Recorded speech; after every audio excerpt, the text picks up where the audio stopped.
dos Reis, capítulo 4. Capítulo 4, a partir do verso 1. Esse é o livro dos reis da nação de Israel, as suas histórias, a história de Deus, a história da ação de Deus na vida deles. E conta-nos a história do profeta Eliseu e de uma mulher, uma dessas anônimas da Bíblia, mais uma delas, e que tem uma história de fé incrível que eu queria compartilhar com vocês. Segundo Reis, capítulo 4, verso 1, diz assim, palavra de Deus. Certo dia, a mulher de um dos discípulos dos profetas foi falar a Eliseu: teu servo, meu marido, morreu, e tu sabes que ele temia o Senhor. Mas agora veio um credor que está querendo levar meus 2 filhos como escravos. Eliseu perguntou-lhe: como posso ajudá-la?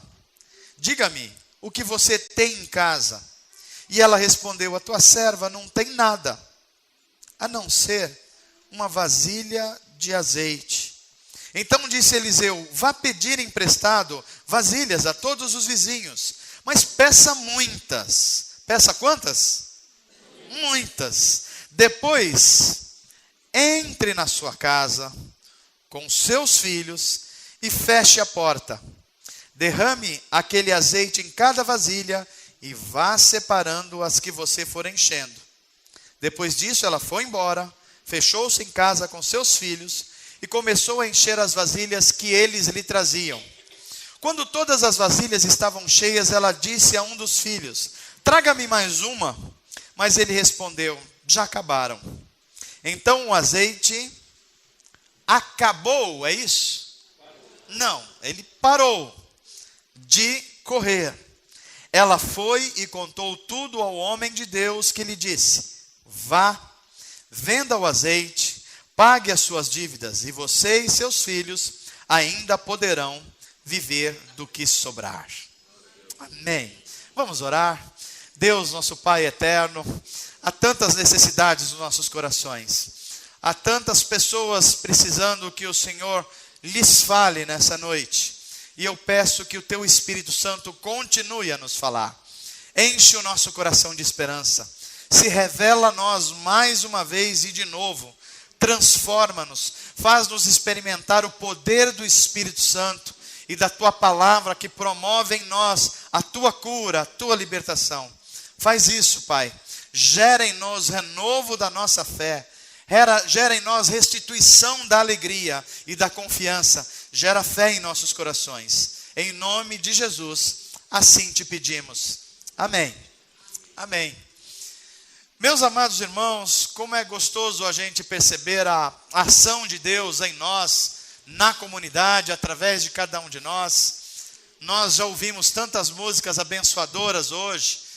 Algumas delas nos chamando a nos prostrar diante da cruz. E diante da cruz a gente receber a bênção de Deus, o cuidado de Deus e a gente renovar a nossa esperança. Nós cantamos também que o Senhor é bom, que Ele é grande, que a sua bondade e misericórdia tem nos alcançado.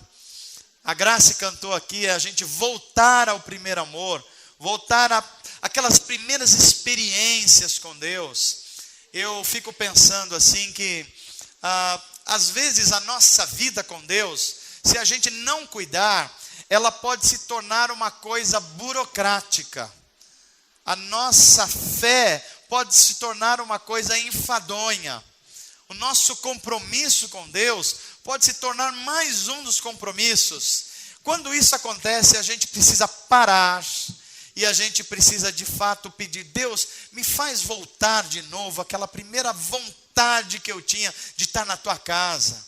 A paixão pela palavra de Deus. Se você não alimentar-se de Deus, você vai ficando raquítico espiritualmente e você vai perdendo a paixão pela palavra. Daqui a pouco você lê tudo, você vê tudo, mas não vê mais a palavra de Deus. Quando você vai ver a sua Bíblia, ela não é mais marcada por nada. As folhas estão tudo grudadas uma na outra que você não passa mais por ela. Aliás, você vem para a igreja e você, só quando chega na igreja, que você, puxa vida, eu devia ter trazido a minha Bíblia. Mas passou a semana inteira, talvez passou um mês inteiro, e você está, sei lá, tentando se divertir, fazendo uma série de coisas, mas a palavra de Deus não é mais uma prioridade para você. Quando você está diante dessa situação, você precisa de uma renovação de Deus. Você precisa voltar a chorar na presença de Deus. Eu não sei se a última vez que você chorou diante de Deus, falou: Deus, como eu preciso do Senhor. Como eu preciso experimentar esse poder do Evangelho. Como eu preciso experimentar a alegria do Senhor de novo na minha alma. Davi fazia isso. E nós, quando a gente não tem essa percepção, ou a gente não consegue ter esse insight do Espírito Santo, Deus tem outras ferramentas. E sabe qual é a outra ferramenta de Deus? Crise. Quando a gente não consegue se aperceber de Deus, do que Deus está fazendo, Deus tem sempre uma boa crise para a gente passar. Porque são nas crises de fé, ou nas crises de esperança, que nós somos forçados a abrir mão das nossas seguranças. Enquanto a gente não abre mão de tudo aquilo que, em tese, a gente se sustenta, não aparece em nós aquilo que Deus quer fazer. E os períodos de crise, crise de saúde, crise profissional, crise na família, crise no casamento, crise de alegria, crise de meia-idade, todas essas crises, elas podem gerar em nós uma oportunidade de Deus. Que oportunidade? Da gente rever várias coisas em nós. Da gente olhar e perceber se nós estamos levando a nossa vida de acordo com a vontade de Deus. Por exemplo, se a gente olhar para a história, a gente vê que a grande guerra mundial, a Segunda Guerra Mundial, provocou crise no mundo inteiro. Mas também fez despertar homens como Winston Churchill, um dos maiores estatistas do século XX. A gente vê que a crise de 29, que quebrou a economia do mundo inteiro, fez despertar homens dos Estados Unidos como o Roosevelt, que propôs soluções que até hoje nós somos beneficiados por isso. A gente vê que nos Estados Unidos, quando estava na crise do racismo na década de 60, 70, surge um homem chamado Martin Luther King, usado por Deus, e faz o que faz, e grande parte dos problemas sociais encontraram um novo caminho. Uma crise pode ser uma grande oportunidade de Deus para mudança na nossa vida. Queria que você lembrasse isso a quem está perto de você. Fala assim: se você está vivendo numa crise, será ótimo se você usar bem essa crise. Senão vai ser só uma crise mesmo. Amém, gente? E eu queria falar hoje a vocês de um ambiente de crise. Um ambiente de crise que se tornou um terreno propício para um milagre de Deus. Crises ou ambientes de crises são terrenos propícios para Deus agir sobrenaturalmente. E quando a gente fala em ação sobrenatural de Deus, eu diria que há duas posturas nos dias de hoje que precisam ser evitadas. Por exemplo, de um lado, há pessoas que acham que milagres de Deus estão no controle de seres humanos e qualquer hora que ele quiser, ele pode fazer uma oração e Deus fazer um milagre. Pessoas assim, elas tendem a ser ingênuas espiritualmente. Então, elas, não da forma que a Bíblia explica, mas costumam ter uma vida espiritual meio quase que irresponsável. Por quê? Porque ela deixa de fazer as suas obrigações, aquilo que Deus mandou cada um de nós fazer, e tenta jogar essa responsabilidade para Deus. Então, a gente não procura providências na nossa vida, porque fala assim: não, Deus vai cuidar disso aí. A gente não busca o trabalho correto, porque fala: não, Deus vai cuidar disso aí. Isso é uma forma ingênua de ver a vida. Agora, tem um outro lado também. Qual é o outro lado? É quando a gente começa a ter uma fé racional demais. A gente acha que Deus cabe dentro de uma caixinha.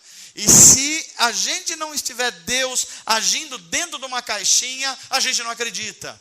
Quando a gente ouve alguém falar assim que Deus fez algo que os médicos não entenderam, ou Deus fez um milagre que o patrão não entendeu, a gente fica assim, será que fez mesmo? Será que Deus ainda faz essas coisas? Esse é o cético. Isso é um problema também, porque tanto o ingênuo espiritualmente, quanto o cético, aquele que não acredita em nada, vai ter problemas em entender e crescer num ambiente de crise. Essas duas posturas, elas devem ser evitadas na vida da gente. E aqui a gente lê um texto bíblico, em que nós temos um profeta. Dois personagens aqui interessantes. Primeiro, o profeta Eliseu. Quem é esse profeta? Eliseu é um profeta que ministrou em Israel, no reino do norte, o reino que tinha como capital Samaria, na parte de cima da nação de Israel, e ele viveu aproximadamente 900 anos antes de Jesus Cristo. Ele substituiu um grande homem chamado Elias, um dos maiores profetas da nação de Israel. E esse homem, ele faz um pedido a Deus, ele quer fazer o dobro de milagres do que o seu antecessor Elias fez. E Deus concede isso a ele. E aqui tem um novo panorama bíblico que eu e você precisamos entender. Deus não se encaixa necessariamente nas nossas caixinhas espirituais. Deus não é obrigado a fazer aquilo que a gente acha de bom senso. Deus não está limitado ao que a minha mente pensa, porque Deus é Deus. Quando eu limito Deus, Ele não é mais o Deus Altíssimo. Eu passei a criar um Deus por conta própria, e isso é idolatria. Mas o Deus da Bíblia não. O Deus da Bíblia, Ele usa homens como Elias. Quem era Elias? O profeta das mensagens duras, o profeta de juízo. Toda vez que Elias falava, todo mundo ficava com medo, porque vinha alguma mensagem de juízo. Mas Deus também levanta Eliseu, que quem é Eliseu? Quase a gente não vê mensagem de juízo em Eliseu. Deus aparece na boca e na vida de Eliseu como um Deus de amor, o Deus que faz milagres, o Deus que cura, o Deus que provê o azeite para a viúva, o Deus que cuida do seu povo. Então, é assim, você às vezes vê pregadores cuja a essência da pregação é santidade de caráter. Outros vão ser uma mensagem profética de exortação.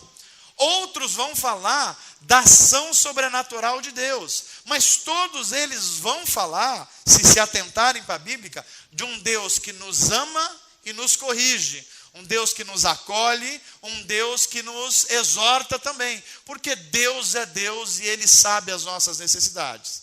E Eliseu está num ambiente, ele sucede o profeta Elias, ele ministra Israel com grandes milagres. Se você contar na sua Bíblia, de fato Deus cumpre a promessa que fez a Eliseu, e ele de fato faz o dobro dos milagres do profeta anterior de Elias.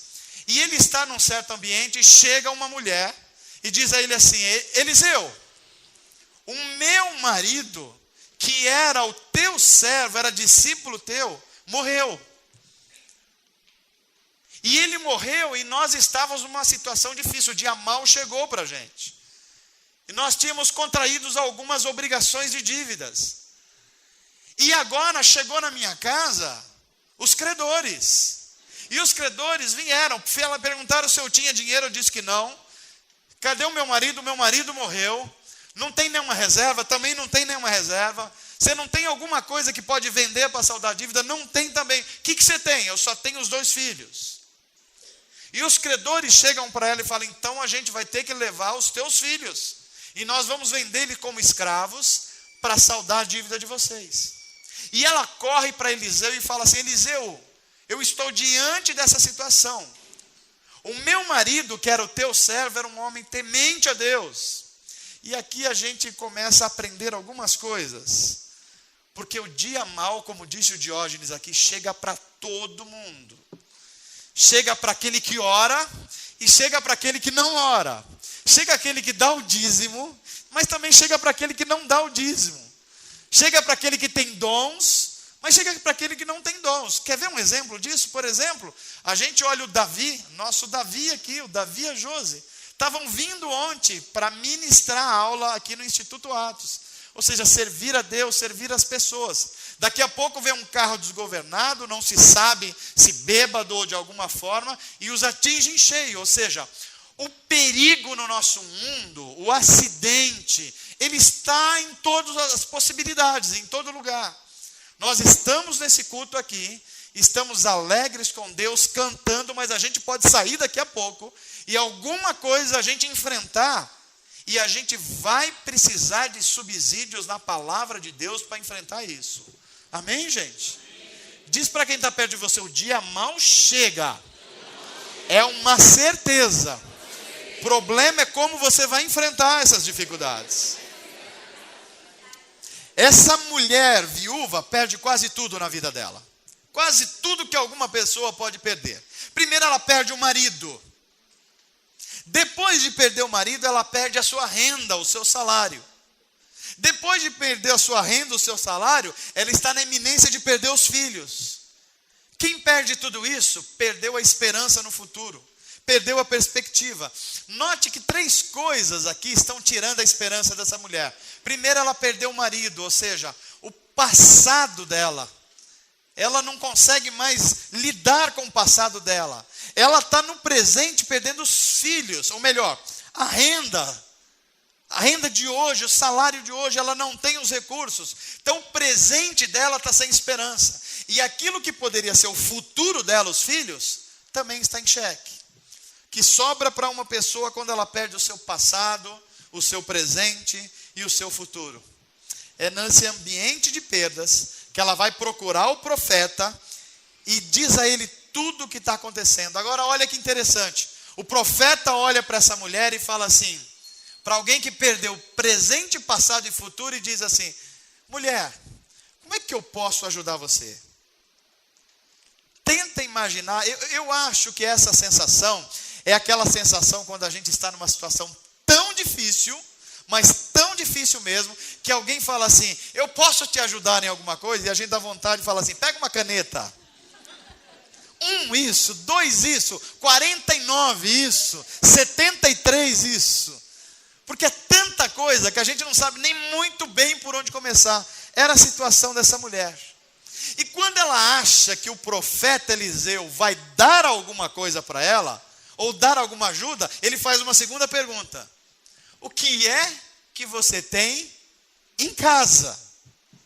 Tenta imaginar alguém desesperado, que chega na frente de um profeta, que é o homem que pode prover a ela alguma coisa, e ele não dá nada, e ainda pergunta para ela, o que é que você tem em casa? Ela diz, a tua serva não tem absolutamente nada, a não ser uma única coisa que me sobrou. Uma pequena vasilha com um pouquinho de azeite.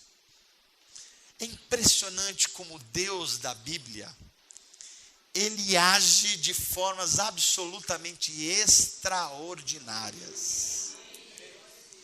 Quando Deus quer agir, não precisa de muita coisa. Aliás, não precisa nem das coisas que a gente lembra. Veja que essa mulher fala, eu não tenho nada. Depois ela lembra assim, eu tenho só uma coisa. Aí Deus fala assim, é isso que eu preciso para transformar numa grande coisa.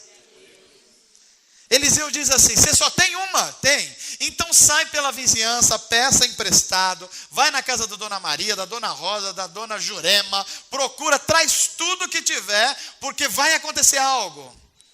Agora tente imaginar se você fosse aquela mulher viúva, e você olhasse para o profeta e falasse assim, esse profeta, primeiro eu chego para conseguir alguma coisa, ele me pede.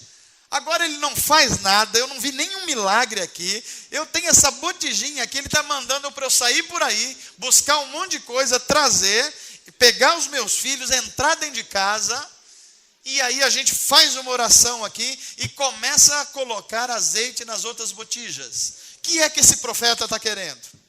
Mas a viúva fez como Eliseu mandou. E sabe de umas coisas? Na hora do ambiente de crise, você precisa obedecer à voz de Deus, mesmo que a voz de Deus pareça absurda para você, mesmo que não faça sentido para você. O segredo da gente ver a manifestação de Deus num ambiente de crise é você crer, e a crença, sua fé, levar você a uma obediência. Não adianta você dizer que crê em Deus se você não obedece o que Deus está mandando fazer. Eu não sei quais as crises que nós temos aqui nessa noite. Pode ser que nós tenhamos aqui nesse auditório crises profissionais. Gente que não encontra sua colocação profissional, está num ambiente de falando assim: Deus, eu não tenho mais nada a oferecer nesse momento. Ou gente que está numa carreira profissional, mas está absolutamente desgostoso. Fala, não era isso que eu queria, não era isso que eu tinha vontade, não estou contente com isso, eu estou esperando uma coisa nova. O que é que eu não tenho mais o que fazer diante disso? Pessoas que estão em crise no meio da família. Pai que não se entende com mãe, filho que não se entende com os pais. Gente na crise da meia-idade, conhece essa crise? Aquela crise que parece que você chega no momento da sua vida e nada está encaixando. Parece que você fica numa espécie de uma angústia. Essa crise de idade, tem gente que fala que começa com 40 anos, mas tem gente que aos 35 já começa a experimentar isso. Outros com 45, você fala, tem alguma coisa fora do lugar, aí você faz uma coisa, dá uma alegriazinha ali, outra aqui, mas daqui a pouco você está insatisfeito de novo. Crises espirituais, crises de saúde. Em meio a todas essas turbulências, nós precisamos ouvir a voz de Deus, mesmo que ela nos pareça absurda. Fala para quem está perto de você assim: ouça a voz de Deus. Seja qual for a crise que você tiver, e mesmo que ela lhe parecer absurda. Sabe por quê? Porque tem algumas coisas que a gente olha nessa história que faz a gente olhar para um milagre de uma forma diferente. Essa história me ensina algumas coisas, e a primeira delas é que Deus tem métodos para agir conosco em ambientes de crise. E um dos métodos de Deus é permitir que problemas cheguem nas suas vidas. Deixa eu dizer uma coisa para você. Um dos métodos mais eficientes de Deus para você crescer é deixar que problemas cheguem até você. A gente não gosta muito dessa história, porque os problemas da vida são um verdadeiro teste de crescimento. É na hora de um problema sério que a sua fé é desafiada a crescer. É na hora de um problema sério que você precisa amar alguém que você tem dificuldade de amar. É na hora de um problema sério que você precisa perdoar alguém que você não está nem um pouco a fim de perdoar. É na hora de um problema sério que você precisa reconsiderar alguns relacionamentos e deixar de andar com algumas pessoas e passar a andar com outras. Na crise a gente tem a oportunidade de crescer, de amadurecer, de se tornar mais útil no reino de Deus. Determinadas situações na vida da gente, elas são permitidas por Deus para a gente se mexer. Olha a situação de Jó. E a gente acha que coisas ruins só acontecem para pessoas ruins, mas não. A Bíblia tem um livro inteiro, o livro de Jó, para nos ensinar que coisas ruins acontecem também a pessoas boas. Diga assim comigo: coisas ruins também acontecem quando eu estou orando, quando eu estou jejuando, quando eu estou dando dízimo, quando eu estou sendo crente fiel. Também acontecem coisas ruins. Por que é que acontece? Porque Deus tem alguns métodos chamados problemas para fazer a gente crescer e sair do lugar. Sabe de uma coisa? É na hora difícil que a gente aprende a nadar, senão morre. É verdade ou não é? Tem hora que você tem que bater os braços, não tem jeito. Você tem que bater as pernas, porque o problema chegou para você e você tem que fazer alguma coisa. Você está diante disso. E quando você está diante do desespero, você fala assim: meu Deus, me ajuda. ajuda. Aí Deus falou, eu estava tentando fazer isso há muito tempo. É que não tinha oportunidade. Esse problema parece que fez você me ver. Fala a verdade. Você já não passou alguns tempos sem orar? E aí alguma coisa aconteceu rapidamente, como crise na sua vida. Você rapidamente falou, eu preciso fazer uma campanha de oração. Quando é que tem oração na igreja? Não, quinta-feira, estou lá, pastor. Por quê? Porque a crise chegou. Então, Deus tem métodos para agir, para a gente crescer, chamado problema. Não é todo problema que chega na sua vida que foi mandado pelo maligno. Tem problemas que são permitidos por Deus. E os problemas permitidos por Deus vai fazer você crescer em nome de Jesus para a glória de Deus. É o problema que chegou na vida dessa viúva.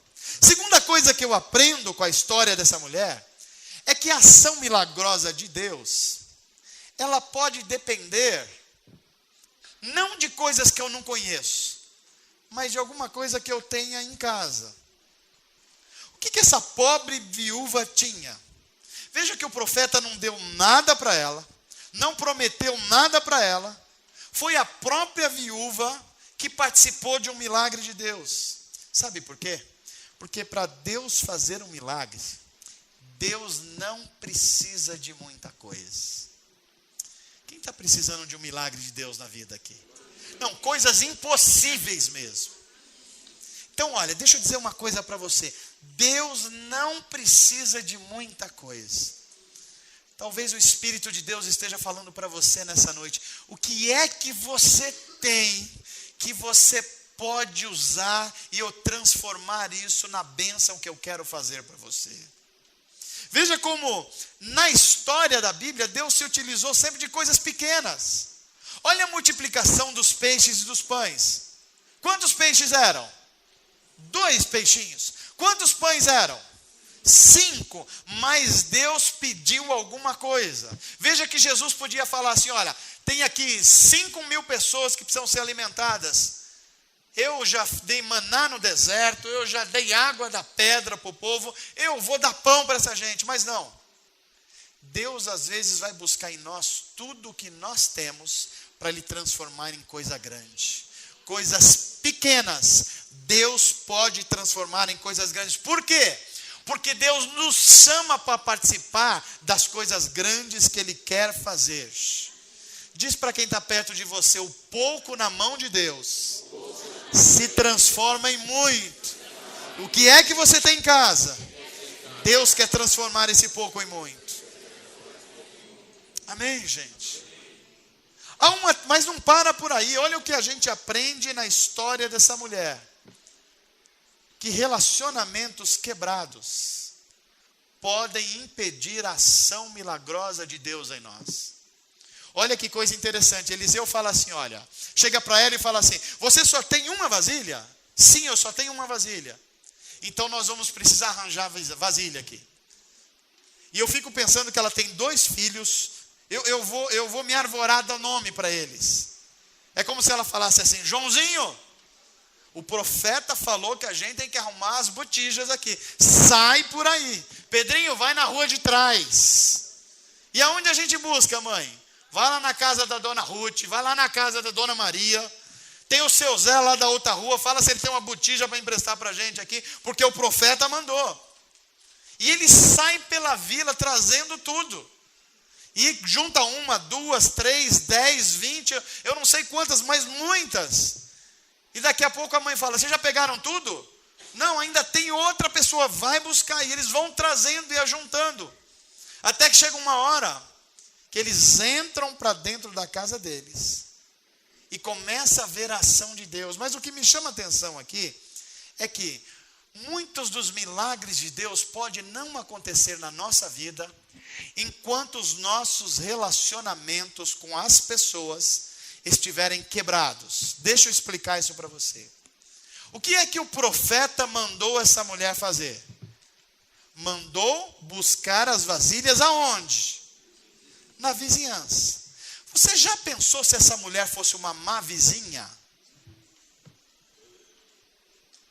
Você já pensou se ela fosse aquela vizinha encardida? Não tem vizinho encardido?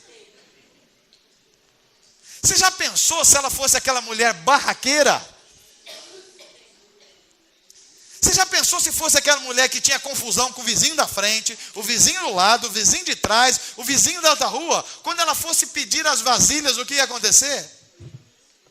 O que é? Pedindo vasilha para mim? A minha vasilha não.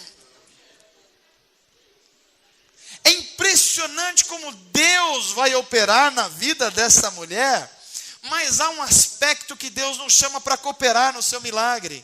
Ou seja, nós precisamos restaurar relacionamentos quebrados.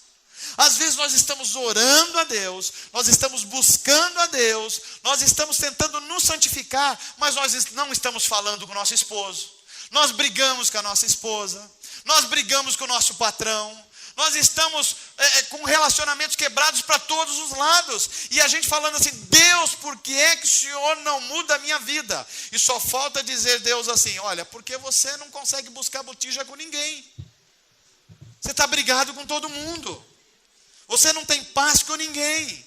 Você alimenta o ódio. Você alimenta a dissensão. Mas nessa noite, eu creio que Deus vai restaurar vidas aqui, relacionamentos, para um milagre de Deus chegar na nossa vida. Se queremos ver os milagres de Deus, precisamos consertar os nossos relacionamentos. Com quem é que você precisa falar hoje ainda? Ou amanhã cedo e falar assim, olha, em nome de Jesus, nós vamos restaurar os nossos relacionamentos. Em nome de Jesus, nós vamos entrar em concordância. Porque Deus só pode agir onde há concordância. A Bíblia diz assim, onde estiver 2 ou 3 reunidos em meu nome, ali eu vou agir. Deus está querendo restaurar relacionamentos nessa noite, para que os milagres de Deus sejam conhecidos na nossa vida. Sabe o que eu aprendo também com a história dessa mulher? É que quando se trata do Deus Altíssimo, a fonte do milagre de Deus é inesgotável. É impressionante isso. Quando o profeta pede para a viúva providenciar as vasilhas, ele adverte ela de uma coisa, eu não sei se você percebeu no texto bíblico. Ele fala assim, olha, vai e pede vasilhas. Mas quantas vasilhas? Muitas vasilhas. E por que é que ele pede muitas vasilhas? Porque o profeta sabe que a fonte do milagre é inesgotável. Você está precisando de uma ação de Deus milagrosa na sua vida? Deixa eu dar uma boa notícia para você. O Deus Altíssimo é uma fonte inesgotável. É Ele que diz para mim, clama a mim e responder-te-ei. E anunciar-te-ei coisas grandes e firmes que você ainda não experimentou. O Espírito de Deus está nessa noite aqui, agindo na nossa direção e fazendo o nosso coração confiar. Eu sou o Deus que tenho bênçãos inesgotáveis para o meu povo. Mas veja, quando essa mulher começa a pegar a botija e enche a primeira, e ela olha para enche a primeira vasilha e olha para a vasilha original, e ela não está pela metade, ela começa a ver que Deus está agindo, e enche a segunda, e a primeira não esvazia, e enche a terceira, e ela começa a ver que há um milagre de Deus acontecendo, e ela vai buscando a outra, a terceira, a quarta, a 10ª, e tudo vai se enchendo, porque é assim, às vezes nós experimentamos um tempo de seca dos milagres de Deus na nossa vida. Eu não sei se você já passou por isso, ou talvez você esteja passando nesse momento. Meus amados, eu preciso dizer a você que em algum momento da sua história você vai passar por isso. Em algum momento da sua história Deus vai parecer mudo para você. Em algum momento da sua história você sequer vai sentir Deus. Aliás, tem gente achando que a verdadeira fé é quando a gente sempre é tocado nos nossos sentimentos. Eu já conversei com pessoas que disseram assim, pastor, não sei o que acontece, mas tem cultos que parece que eu sinto assim uma coisa diferente, um arrepio na espinha, e não sei o que. Falei, que bênção, se Deus está falando com você dessa forma, amém. Mas Deus não fala só assim. Aliás, a nossa relação com Deus é uma relação que a gente amadurece mais, às vezes quando Deus fala menos com a gente de forma formal. Às vezes Deus parece que não fala nada, que está tudo seco para a gente, mas não é que Deus nos abandonou, é que Deus está fazendo a gente crescer num período de secura espiritual. É que Deus está querendo se revelar por outras formas que a gente ainda não consegue ouvir ou enxergar.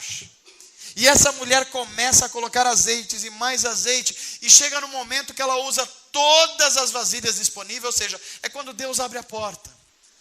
Tem hora, meus irmãos, que você ora e parece que nada acontece. Mas quando Deus resolve fazer as coisas, você vai precisar de muitas botijas, porque o óleo de Deus vai brotar de tudo que é lugar. Eu lembro que teve um período na minha vida, há muito tempo atrás, em que eu passei quase um ano assim. Eu vou ser sincero a vocês, eu nunca orei tanto como aquele tempo. E parece que nunca Deus ficou tão em silêncio como aquele tempo. Eu tentava enxergar Deus nas coisas, na palavra de Deus, e parecia que Ele estava distante. Mas teve uma hora que Deus começou a abrir as chaves das bênçãos dos céus, que acontece aquilo que a Bíblia diz: as bênçãos começam a correr atrás de você. A bondade e a misericórdia de Deus começa a correr atrás de você. Por quê? Porque as botijas de Deus estão disponíveis agora para serem cheias. E a viúva foi enchendo 1, 2, 10, 50, 100, sei lá quantas. Até que chega um momento que ela pergunta para os meninos: tem mais botija? Não, mãe, essa aqui é a penúltima, então vamos encher. E agora? Mãe, essa aqui é a última. Vai buscar mais. Não, a vizinhança já falou que não tem mais. Encheu tudo, mãe.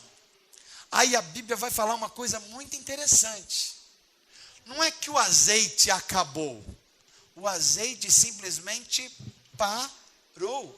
E parou por quê? Porque não tinha mais botija. Se tivesse botija, o milagre de Deus continuaria acontecendo. Sabe por quê? A fonte do milagre de Deus é inesgotável. Aqueles que amam a Deus, que obedecem a Deus, vão passar pelo dia mal. Mas quando Deus dizer assim: basta, chegou, é hoje que acabou esse período de sofrimento, você vai precisar de botija perto de você. Porque Deus vai mandar tanta bênção para você, Deus vai mandar tanto óleo dos céus para você, que você vai precisar: para, Senhor, senão não vou aguentar. É assim que tem gente que está encalhado. Deus manda um varão. A mulher fala: manda o homem fala: manda uma varoneta. E não aparece nada. Deus, cadê? Acontece todo mundo. Parece aquela história que a gente vê na Bíblia, né? 1000 namorarão no seu lado e 10.000 à sua direita, mas tu não serás atingido com isso. E bate o desespero, e ora e nada, e não acontece nada. Mas aí Deus fala: acabou, eu já ensinei para você o que eu diria. Aí começa a chover na sua horta, meu irmão. É gente que aparece, é gente azul, é gente branco, é gente vermelho. É o cara de 50 anos, é o cara de 25. E você fala: eita Deus, pode parar que a coisa agora pegou. Porque é assim mesmo. Tem períodos que Deus fecha a torneira, tem períodos que Deus abre a torneira. Eu não sei qual é o teu período hoje, mas pelo menos para alguns de nós, eu creio que Deus está querendo abrir as torneiras das bênçãos dos céus. Você recebe aí, meu irmão? Glória a Deus. Como é bom a gente receber bênção de Deus, Rogério. É bom demais. Eu termino essa mensagem dizendo que até no milagre Deus nos chama a cooperar com Ele. Veja que interessante. No milagre houve tanto a parte divina quanto a parte humana. Não é incrível que o Deus da Bíblia, Ele pode agir sozinho, mas Ele escolhe a gente fazer a nossa parte. Nesse milagre do azeite, foi preciso que a viúva entregasse tudo, mesmo que o tudo fosse pouco. No milagre da multiplicação do pão e do peixe, Jesus pede para aquele menino tudo, mesmo que o tudo fosse pouco. Sabe por quê? Porque Deus é especialista em transformar o seu pouco em muito. E Deus está fazendo isso nessa noite. Não é por acaso que o Espírito de Deus está nos levando desde o começo nesse culto em falar que os milagres de Deus são aquelas coisas que estão disponíveis aos seus filhos quando nós confiamos e obedecemos a Deus. Eu creio que Deus está mudando situações aqui nessa noite. Mas você vai precisar dar o seu único que você tem diante de Deus. Pode ser aquele pouquinho de fé, pode ser aquele pouquinho de esperança, pode ser aquele pouquinho de entrega, aquele jejum que você fala assim, só isso que eu tenho, aquela oração de madrugada, é só aquilo, você fala, é muito pouco, mas Deus vai falar assim, é só essa botija que eu quero para transformar em muitas outras botijas. Pedro compreendeu isso no milagre da grande pesca. Ele já tinha ido ao mar, ele já tinha usado todas as técnicas de um bom marinheiro, de um bom pescador. Ele não tinha mais nada, a não ser uma pequena fé, quando Jesus fala para ele, Pedro, você acredita em mim?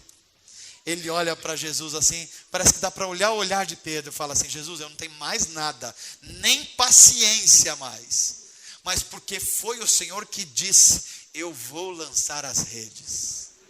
E foi nessa atitude pequena de Pedro que o milagre da pesca aconteceu na vida dele. Há coisas que somente Deus pode fazer, mas há coisas que você precisa fazer, porque Deus está chamando você para cooperar com Ele nos seus milagres. Se você for fiel e entregar o seu pouco ao Senhor, Deus será sempre fiel para transformar o seu pouco em muito. Há alguém aqui que recebe essa palavra de Deus nessa noite? Se você está num ambiente de crise como essa viúva, se algo está gerando angústia no seu coração, se você precisa de uma intervenção de Deus nessa noite, você precisa bater na porta certa. Você precisa bater na porta do profeta de Deus. E o profeta de Deus tem uma palavra de Deus nessa noite para você. O teu pouco, se entregue na mão de Deus, Ele vai transformar em muitos. Serão tantas botijas de azeite, que você vai precisar falar, para Senhor, que eu já recebi aquilo que eu precisava. E o profeta de Deus vai dizer para você, vai, vende tudo agora, paga os teus credores, e o resto você vai viver com os teus filhos, porque a bênção de Deus chegou na tua vida. Agora, até que isso aconteça, Deus vai utilizar os problemas, porque os problemas são um método de Deus para fazer você crescer. O que você tiver em casa, dentro de você, um dom, alguma coisa que não está sendo utilizada, coloque diante de Deus. Pastor, eu não tenho mais nada, mas eu vou oferecer a Deus um jejum essa segunda-feira. Coloca isso diante de Deus para você ver. Deus, eu não tenho mais nada, estou diante de um desespero, mas eu vou orar todos os dias e oferecer isso a Deus como um sacrifício de louvor. Faça isso para você ver. Deus, eu não tenho mais nada, mas eu vou repartir aquilo que eu tenho com alguém que está necessitado. Faça isso para ver como Deus vai transformar esse pouco em muito. Não tema diante do milagre de Deus, porque a fonte do milagre de Deus é inesgotável. Fala para quem está perto de você assim, deixa os problemas virem, ouça a voz do profeta de Deus e cresça diante dos problemas. Entregue o que você tiver, o pouco na mão de Deus vai virar muito. Restaure os relacionamentos, perdoe quem precisa perdoar, reate com quem você precisa reatar, porque senão vai te faltar vasilhas. Há coisas que só Deus pode fazer, mas há coisas que você precisa fazer. Se você fizer, Deus é fiel e Ele vai cumprir o que Ele prometeu para a sua vida. Amém? Você pode aplaudir a Deus com alegria? Glória a Deus.